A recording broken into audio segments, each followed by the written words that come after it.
everybody! Huh? Hi! Hey everybody!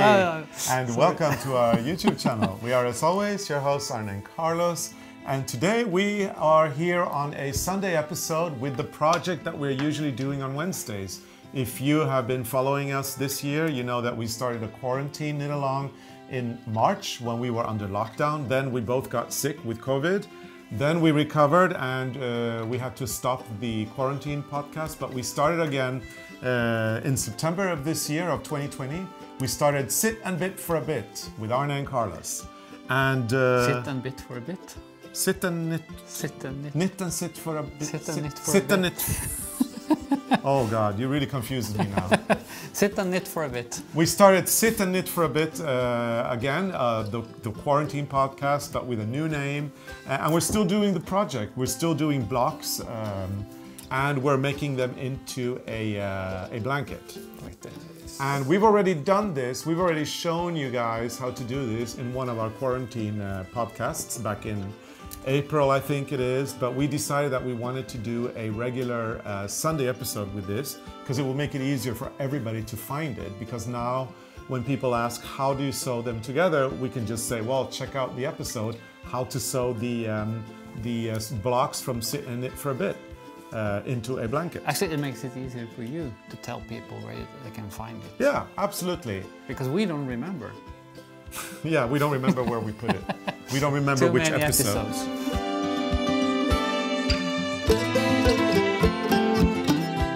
Anyway, to start, here are some of the blocks that we did. These are actually from the beginning of the quarantine. Knit along, the tulips, we've got the teddy bear. And more tulips. And more tulips. And they're pretty square, I have to say. If you try to make a triangle out of them, they're not, I mean, they're almost square, but not. But when you put them entirely. when you sew them in, they're more or less squared. Mm-hmm.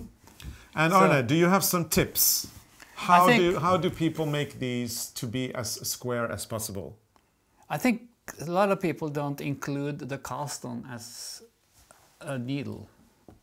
Okay. So if you cast on and then You mean a row? A row. Yeah. If you cast on and then you start counting rows, you will have one Too row many. too many. Yes. Because when you do a long tail cast on, it is like a row. So we count the cast on as the first row. Mm-hmm. And I think we've actually added that to the written pattern. Yeah, I think we did. We have, yeah. So what you need to do is cast on, and that is row 1.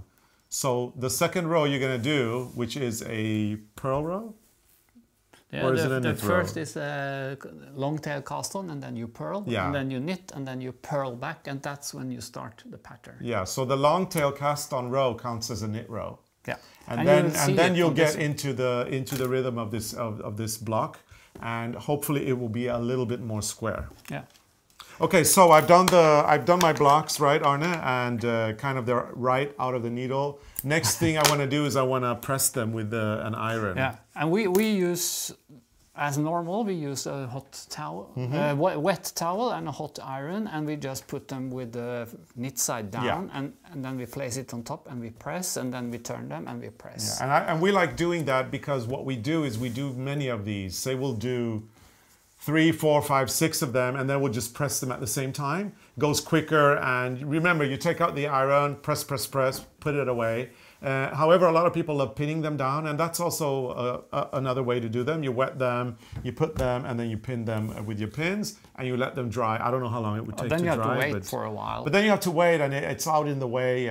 But you know what? We're not judging. Everybody does it their own way. And you know, when you put them in your blanket, they will flatten out anyway. Yeah. Anyway, but it's always nice to steam it because or block it in general. Or block it because sometimes the knit can be a little bit bulky. It depends on how much you stretch the other color when you do color work.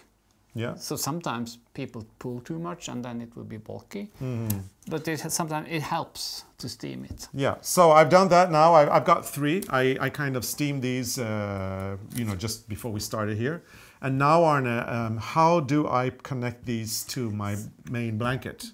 First, I think I will show you how you connect blocks, because it's the same on the main blanket. Okay, yeah. Well, the objective is to get these onto the blanket. Because when there's like probably like hundreds of ways of doing this, but the way we do it is that on the top and the bottom of the square we do like a duplicate stitch in the square, and you see there's like 3 stitches at the edge. One is very difficult because that's when you turn the work. Yes. So, and then you have 2 more. So I will start in the difficult one, like that. And that is actually just under the bind off. And then you go to the difficult one on the side just to have a starting point. Okay. And then you pull those in. Yeah, you can always make a knot or something, it doesn't matter. This will be on the back anyway. Yeah. So just start like that, and then you go to the second stitch. So this is the first, the difficult one, and then you go to the second, which is this one. And when you have a sharp needle like I have now, I use the other end of the needle, so I don't split the yarn too much, because I didn't have the patience to look for a rounder needle. Yeah, well, you know how things get lost in this house. I mean, it's incredible. I mean, I've lost my glasses, my sunglasses. I can't find them anywhere. I've been looking for them. Did you find them in the car? No. Oh, okay. So now you see, this is where the pattern starts. Then you count 3 stitches down. So 1, 2, and 3. So that's the cast on, and it's those stitches you sew in, the cast on stitch.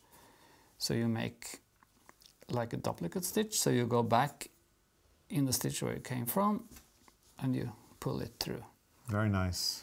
Actually, the line on the top and the bottom of the squares is always nice. It's the one on the side it's a little bit harder. And you go under the legs from the cast on, like this, and you go back into the stitch under the bind off. I'm liking this this way of doing it. It gives it a little bit of a little bit of an edge as well. It's a nice edge to it. And go up and under, like this, and down again where it came from. So this is just like a Kitchener. And I suppose if I wanted to do this with a white yarn, it would give it a completely different look as well. Yeah. So you can use any yarn. For this one we have a lot of dark blue, but I guess in the end we will mix dark blue with black. Because I don't think we will go and buy new yarn to sew it together. I think this is a project where we're actually using. And it's a patchwork anyway, you know. We don't want to buy anything. No, use what you have and just clean up and buy more yarn. Very nice. You know, some of these colors we had them for so long, so you're kind of starting to get fed up with some colors. Some of them are probably, some of them have probably even expired. They've been taken out. Yeah, that's, I guess, many of them are actually. So you see now you get this line of stitches.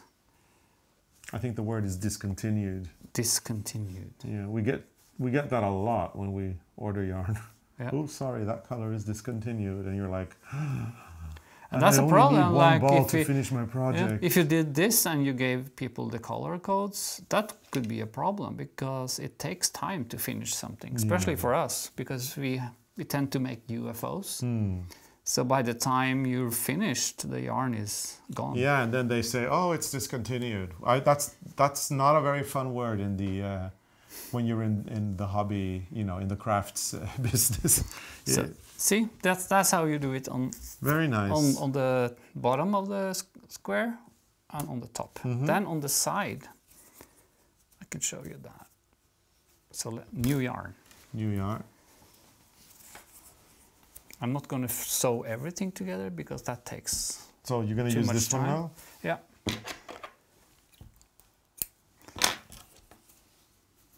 So again, I will start by putting making a knot like in the corner, so I have a starting point.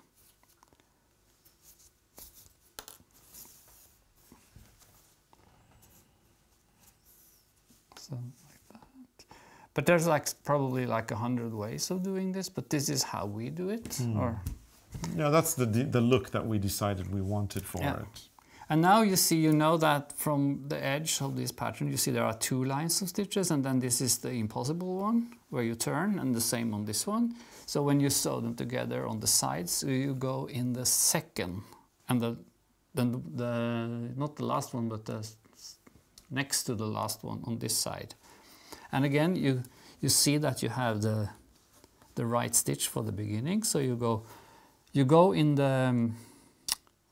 the left leg on the right square, and the right leg on the left square. The left leg on the right square and the right leg on the left square. Okay, sounds good.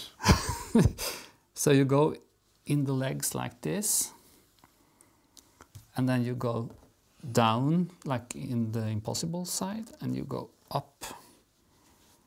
And that can be like anywhere, but in between those 2 first ones. So that's the start, and then you go on the next stitch. Sometimes the stitch can be a little bit smaller because maybe sometimes you pull a little bit too much when you turn, but that is no problem. And then you sew it again, almost like a Kitchener or a duplicate stitch. And I go just in there, and I come up again, almost in the same place. Very nice. So like this, and then I go to the next leg, and the next leg on the other side. So you see, it's the legs next to each other on these lines. Very cool. So that's where I work my way up, like this. And sometimes when you use, like now we use the same yarn for the sewing of the squares as in the squares, and sometimes it can be a little bit like this on the sides, that you can see like the yarn goes into the collar. I don't think that that is a problem. For me, it's not a problem, but if you think it's too, what you call that, too much going on, you can use a double yarn when you sew them together, or you use a thicker yarn. But personally, I don't think it's a problem. No, I like it like that. I think it's very cute. It looks a little bit, well, it looks handmade, which is the whole point. And it is. So, yeah, if you haven't actually seen this project before, it is actually available on our website at arnecarlos.com. This is a free knit-along that we started during quarantine. It took off quite a lot. A lot of people are doing their blocks, and now that we've resumed our Sit and Knit for a Bit weekly podcast on Wednesdays, we are showing a new block, and we'll continue to do this until the beginning of December, and then after Christmas we'll think about it and see what we do.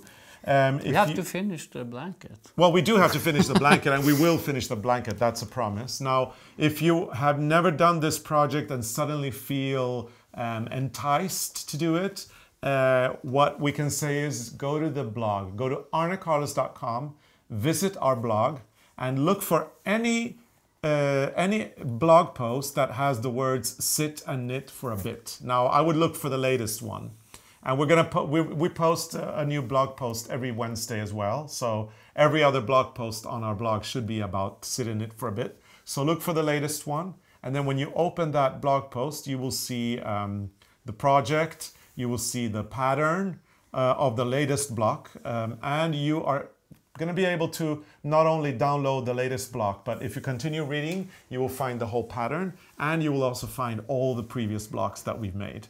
Up until now, there should be more than 30 blocks, depending on when you're viewing this episode. If you're viewing it now in late 2020, there's more than 30 patterns or blocks for sure.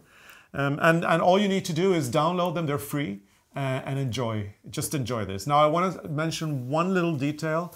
The files might be very big, depending on where you live and depending on the connection that you have online.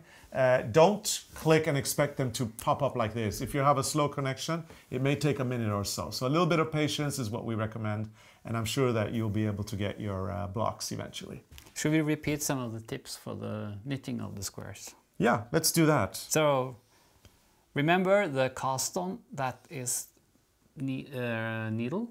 Yeah, the cast on is row 1. Row is the word. Row 1. When we knit with 2 colors, we always end the last stitch with both colors. That way you stabilize everything. You stabilize it, and when you start on the next row, the yarn, both yarns come from the side. Yes. So it's easier. You don't have to twist too much or anything to start the color. It comes from the first stitch, so it's much easier. Remember to carry the yarn. Yeah, not more than like 3 to 4 stitches between the colors. If there's more than 3 or 4, then you should carry the yarn. And remember not to carry the yarn in the same spot. And you know what? Yeah. So a lot of the people that participate in this knit along, there's one thing that they all love. And you know what it is? No. To see the blocks from the other side. Yeah. So, okay, you know, considering we have Eric here today and we have a fantastic 2-camera production, I think that we should turn these blocks around and put them on the table so that people can enjoy the back sides. So this is how our blocks look on the back side. And this one here with the red splatter, this is a duplicate stitch done on top. The teddy bear is knitted with brown and pink, and then the red and the white is duplicate stitch. Because we don't spend time knitting with a lot of colors if we don't have to. No. So check out our back sides and enjoy. I don't really know why people want to see the back side so bad. Because... I don't know, because I don't know. I really don't know. I'm curious to know. I mean, if you've been one of those people that have been very curious to see the back sides, now that you can see them, tell us, why did you want to see them? And what can we do better in terms of these kinds of tutorials? It seems that the backside is very important to many people. I think a lot of people, they have this idea that when you change yarn, it should go the same way all the time, because then it looks nicer on the inside. But this is going to be lined, I guess. But I don't know why, because you never look at the inside. My plan now is to make first one, and I've started now to make second square of each square, but in other colors. So when I have 2 of these, I will put this one like that, and then I put this one on top like this. Wow, yeah. So I will make a double blanket. Yeah, without even double knitting. Without double knitting, so it will be really thick and comfy. So it will be like this. Yeah, that's very pretty. And we know a lot of you guys have been double knitting the squares, which is excellent, because now you don't have to do what Arne is doing, which is going to make the blanket quite heavy. But feel it. It's like... Oh, that's luxurious. It's luxurious. Yeah. This is what you want to lie, you know, and wrapped with that around you in a beautiful winter day when it's cold outside. So I'm going to put 2 on top of each other, then I will try to make some nice sewing on the edge, and then I will make like a cross stitch in every that'll be nice. Corner. To keep them together like a... And then you don't see the inside anymore. Very nice. Yeah, so and I think we're offering our viewers even more insides now. So enjoy those while they last. Yeah. Take a picture, it lasts longer. So remember, we are, every Wednesday, we are doing Sit and Knit for a Bit with Arne and Carlos. It's our weekly podcast. We talk about everything that goes on in our lives. I thought we had boring lives, but apparently a lot of people are loving to hear about the mundane things. You know, life in Tonsåsen is never boring. No, apparently not. So yeah, you can listen to us ramble about our boring life, show you our latest knitting projects, and always reveal a new block. And Eric gave us this nice camera, so we can film anywhere. Yeah, so we're filming all over the place. So we look forward to having you over at Sit and Knit for a Bit with Arne and Carlos on Wednesdays. And we also look forward to having you here on our Sundays tutorials, which always take place every Sunday at 6 p.m. Central European Time, which is 11 a.m. Central Standard Time. Summertime or winter time, it's always at 6 p.m/11 a.m. So Arne, shall we just do some formalities? Yes, I can do that. Okay. While I'm doing this. So if you like the videos, put your thumbs up. We should do a square with a thumbs up. Yeah, let's do a thumbs up square next time. And then if you put on your notifications, you will never miss an episode, because we can pop up anytime. Yeah. And please subscribe to our YouTube channel. That is really the best support that we could possibly get. With your support as a subscriber, YouTube will be much nicer to us, and we will be able to stay here in our channel for a long, long, long time in the future, hopefully. Yeah. So thank you so much for watching thanks so much for watching us. Thank you for watching us. Yeah, and we really look forward to continuing with our knit along on Wednesdays. So stay tuned, and remember, we're here twice a week now, so there's lots to enjoy. Okay? Bye. Bye.